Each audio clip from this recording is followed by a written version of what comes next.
Dikisahkan, konon di pegunungan Yunjin pernah terjadi peristiwa jatuhnya seorang dewa yang menimbulkan banyak korban.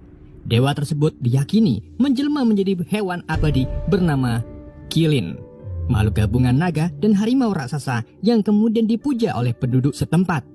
Sejak saat itulah, tak seorang pun berani memasuki wilayah gunung tersebut. Cerita kemudian beralih ketika dua pemburu tangguh nekat masuk ke hutan belantara Yunjin. Meski sudah mendengar kabar angker itu, mereka mengabaikannya demi buruan lenggarangan besar tersebut. Hingga akhirnya, salah satu pemburu merasakan gerakan lenggarangan di semak-semak dan segera melepaskan anak panahnya. Ia yakin tepat sasaran, tetapi ternyata panahnya hanya tertancap di batang pohon. Tanpa sempat berpikir panjang, ia dihadang makhluk buas tak terbayangkan dan tewas seketika.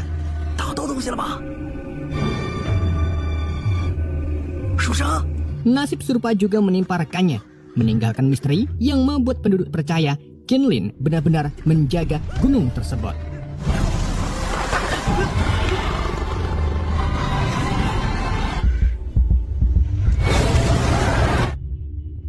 Keesokan harinya, seorang petapa Taois bernama Zhang Daolin bersama muridnya Wang Chang dikejutkan oleh rombongan penunggang kuda yang ngedrift ngepot hampir menyerempet mereka di jalan. Mereka mengira pasti ada bagian makanan gratis Jumat Berkah. Karena penasaran, Zhang pun mencari tahu hingga akhirnya sampai di sebuah desa yang geger karena dua jasad pemburu ditemukan tergeletak di tengah perkampungan. Anehnya jasad itu tidak memiliki luka sedikit pun. Banyak yang yakin ini adalah hukuman Qilin. Tak lama, Wu Liu, pejabat desa utusan kerajaan, justru berpendapat keduanya mati akibat memakan jamur beracun. Tiba-tiba Zhang berpendapat bahwa ia tidak setuju dan meminta otopsi untuk menyelidiki lebih lanjut. Hal ini pun membuat Wu Liu tersinggung hingga mengacungkan pedang. Namun Zhang dengan tenang menjepit pedang itu di antara dua jarinya hingga patah, membuat Wu Liu ketakutan dengan kekuatannya. Ia pun langsung minta maaf dan meminta bantuannya dalam otopsi.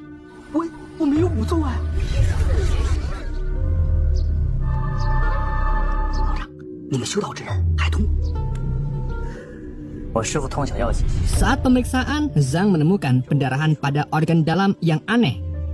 Ia menyimpulkan kedua pemburu itu tewas akibat ketakutan hebat hingga aliran darah membeku. Tentu saja itu sesuatu yang janggal, mengingat mereka adalah pemburu berpengalaman yang terbiasa menghadapi bahaya di hutan. Tak lama, ibu dari mayat itu datang dan memohon agar Master Zhang mencari keadilan atas kemalangan Wang Chang anaknya.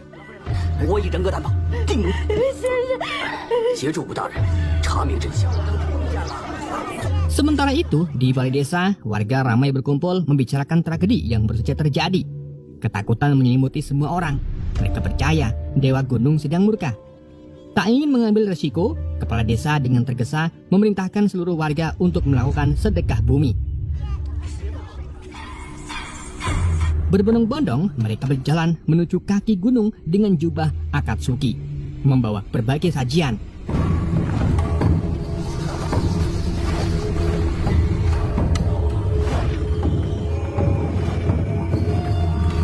Sesampai di sana, prosesi sedekah bumi pun dilakukan demi keselamatan desa.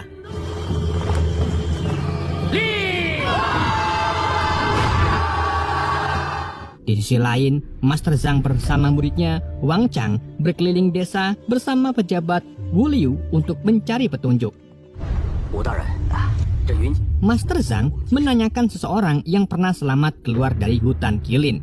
Namun justru diperkenalkan kepada seorang lelaki dengan gangguan jiwa. Orang itu tiba-tiba berkata bahwa ia mendengar Dewa Gunung sedang marah. Dan jika benar-benar turun, seluruh penduduk desa akan musnah. Setelah berkata demikian, ia pergi sambil tertawa. Rasa belum mendapat jawaban, Wu Liu teringat pada seorang tabib bernama Yao Yang yang juga pernah selamat dari hutan itu. Mereka pun mendatangi rumahnya, dan betapa terkejutnya mereka ketika melihat tempat itu dipenuhi obat-obatan langka.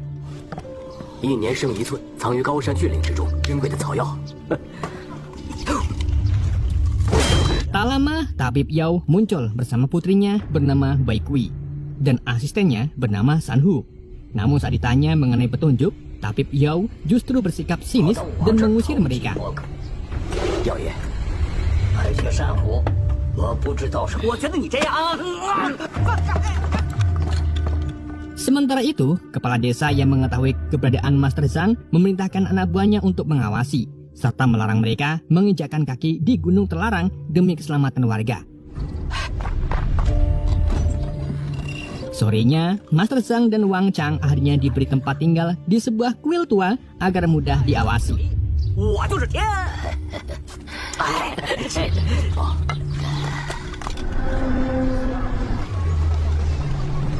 Saat menjelang maghrib, suasana desa menjadi mencekam.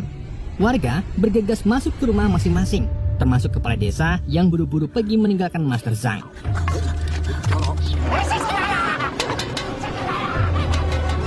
Bu Liu yang tidak mengerti situasi pun ikut panik dan pulang. Rupanya, setiap malam iblis Qilin keluar berkeliaran, membuat semua orang takut. 明儿怎么突然急着走了？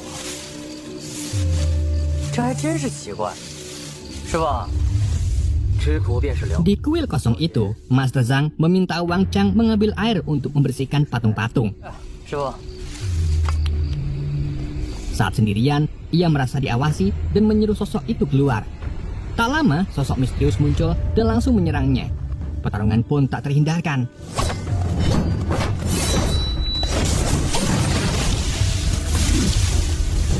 Dengan kemampuan luar biasa, Master Zhang mampu menghindari setiap serangan hanya dengan saku.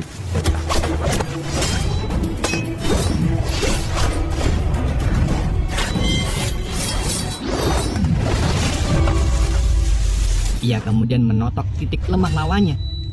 Namun, sosok itu tetap mencoba melawan. Akhirnya, sosok itu pun terpojok dan memilih melarikan diri. Sambil melemparkan belati kecil yang disertai pesan ancaman agar Master Zhang berhenti mencari tahu tragedi yang melibatkan Dewa Gunung. Pagi harinya, Master Zhang melaporkan penyerangan semalam kepada Bu Liu. Sebagai petugas kerajaan, Bu Liu langsung curiga bahwa ada penduduk desa yang membangkang. Tanpa basa-basi, Master Zhang mengajak muridnya Wang Chang untuk berangkat ke Gunung Yunjin bersama Bu Liu dan anak buahnya demi mencari kebenaran tentang sosok raksasa Qinlin yang disebut-sebut sebagai jelmaan Dewa Gunung. 你是何方神圣？ Malam harinya, mereka memulai perjalanan. Bu Liu yang sedang pilek memakai kalung bawang sebagai penangkal, lengkap dengan jimat dan sesajen ayam kate. Sepanjang jalan, suasana terasa aneh. Di hutan yang luas itu, suara serangga sama sekali tidak terdengar. Seolah semua makhluk takut kepada sesuatu. 这偌大的山里，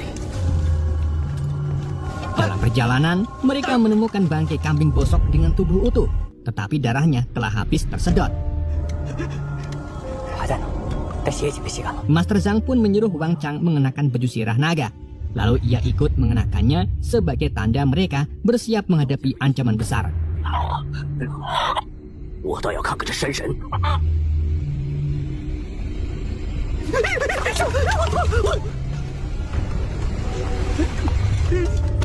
怎么师傅？ Tak lama, hawa mengerikan mulai terasa.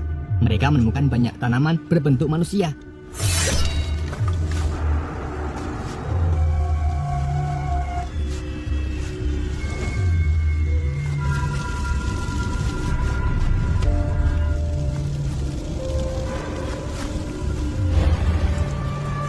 这并非人为，这树人根入土。” Master Zhang kemudian menyuruh Wang Chang memimpin tim menuju area depan, sementara ia sendiri memeriksa sisi lain.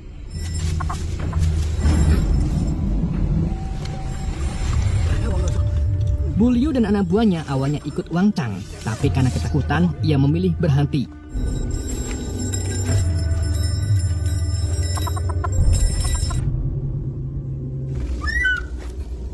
Sementara itu, Master Zhang menemukan sebuah goa dengan kilauan cahaya biru yang sangat indah.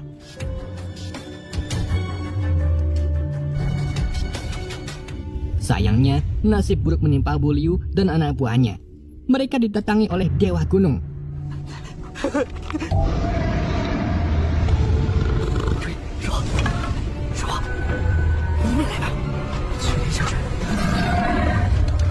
Anehnya, hanya kedua anak buah Wu Liu yang bisa melihat dan langsung diserang. Sementara Wu Liu lari terberit-berit melihat anak buahnya bertingkah aneh. Di tempat lain, Wang Chang mendadak diserang oleh siluman batu yang muncul dari pepohonan.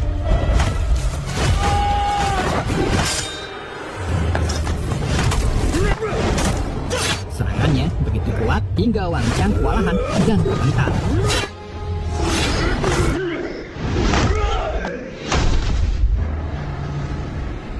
Sementara itu, Master Zhang yang terlalu lama berada di goa tiba-tiba seperti nge-fly dan masuk ke alam bawah sadar.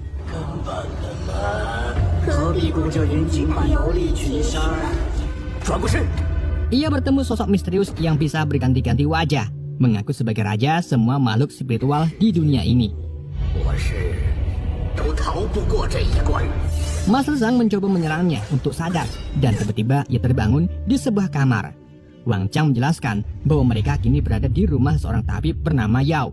Tabib ini menemukan mereka saat mencari obat di Gunung Yunjin pada pagi hari. Tak lama, Yao datang bersama asistennya Sanhu dan anaknya, Bai Sheng. Tanpa basa-basi, Yao mengingatkan Master Zhang untuk tidak lagi naik ke Gunung Yunjin dan menyuruh mereka segera pergi dari rumahnya setelah pulih. Beberapa saat kemudian, Master Zhang bermeditasi untuk memulihkan luka. Seorang pengemis datang. Master Zhang curhat ke pengemis itu tentang prinsip Tao Xin yang sedang ia pelajari. Pengemis itu pun lalu meminta uang. Karena tidak punya uang, Master Zhang hanya memberinya roti. Sang pengemis berterima kasih dan memberi pesan agar Master Zhang tetap semangat mendalami prinsip Tao Xin. Di malam harinya, Wang Chang yang masih menginap di rumah tabib gak bisa bobo dan keluar untuk pipis. Namun tiba-tiba ia melihat tabib Yao keluar dari ruangan rahasia.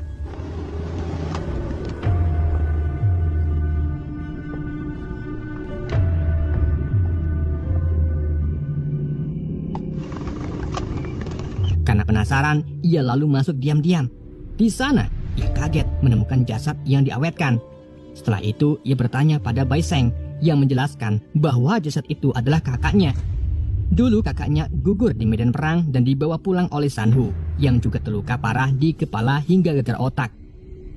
Yao kemudian mengadopsi Sanhu dan sejak itu sifat ayahnya berubah jutam-jutam dan tak ramah. Ia mengawetkan jasad kakaknya karena percaya bahwa Dewa Qinlin bisa menghidupkan kembali kakaknya. Karena itulah Yao rajin meracik obat dari bahan-bahan yang diambil di gunung, berharap bisa membangkitkan putranya.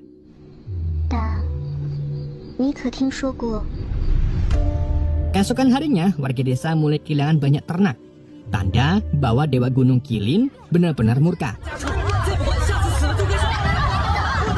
Wu Liu juga mendatangi Master Zhang dan menyuruhnya berhenti mencari masalah dengan Qilin. Ia juga berniat pulang kampung dan meninggalkan tugas dari kerajaan. Namun tidak lama kemudian, warga desa berbondong-bondong datang mengusir Master Zhang. Tak punya pilihan lain, ia pun meninggalkan desa.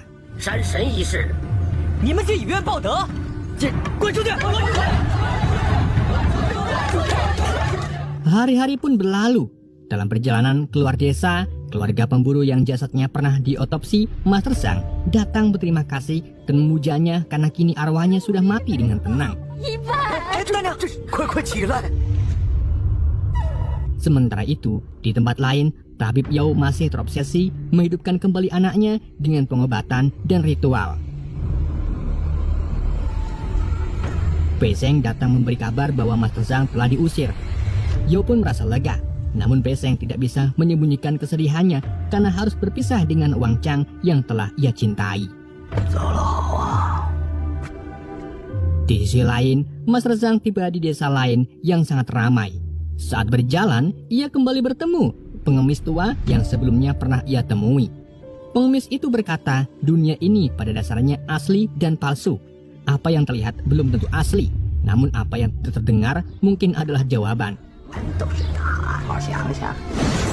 Ucapan itu pun membuat Master Zhang tersadar akan sesuatu yang terlewat dalam kasus Dewa Gunung. Ia pun kembali ke desa dan menantang warga untuk membuktikan kebenaran.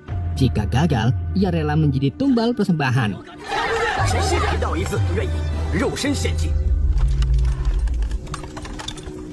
Malamnya, ia mengajak warga naik ke Gunung Yunjin.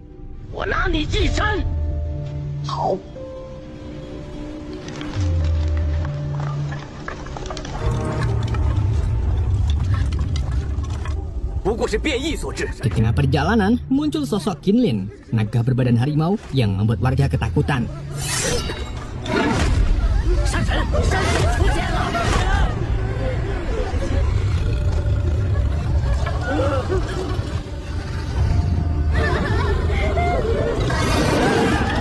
Master Zhang menyadarkan mereka bahwa itu hanyalah ilusi genjutsu.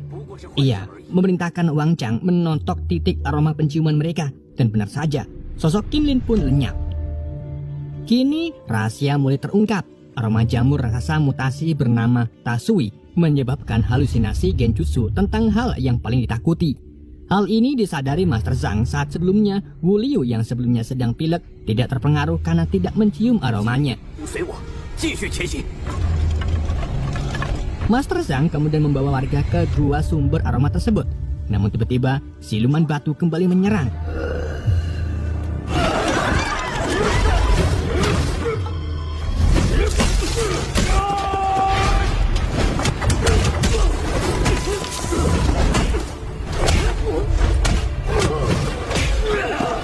Dengan mudah Master Zhang menaklukkannya.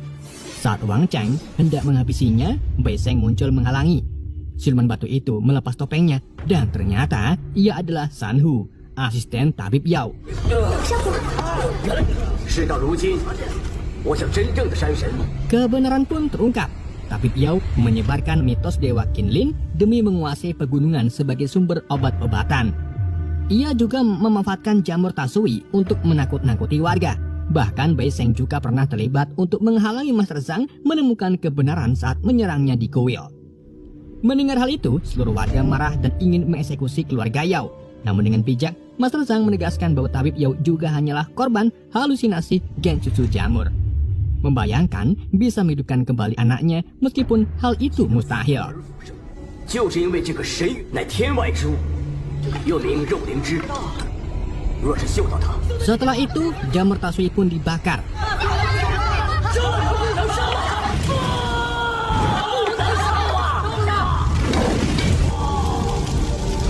Master Zhang kemudian menasihati warga untuk memaafkan tabib Yao karena kemampuan pengobatannya masih dibutuhkan. Akhirnya, warga menerima dan ketakutan mereka pun hilang. 我谗言无告，有胆不敢进山，证明你非极恶。 Hari berganti hari berganti hari. Master Zhang dan Wang Chang berpamitan kepada warga yang kini bahagia dalam ketentraman. Dalam perjalanan, pengemis misterius itu muncul lagi, berkata bahwa ilmu Taoxin Master Zhang kini telah sempurna karena berhasil menyelamatkan warga dari tahayul. Dan saatnya ia menetap. 根本为人求道，况且你是 Master Zhang pun memutuskan untuk tinggal di sebuah lembah dekat desa, mengajar murid-muridnya yang semakin bertambah, dan film pun berakhir.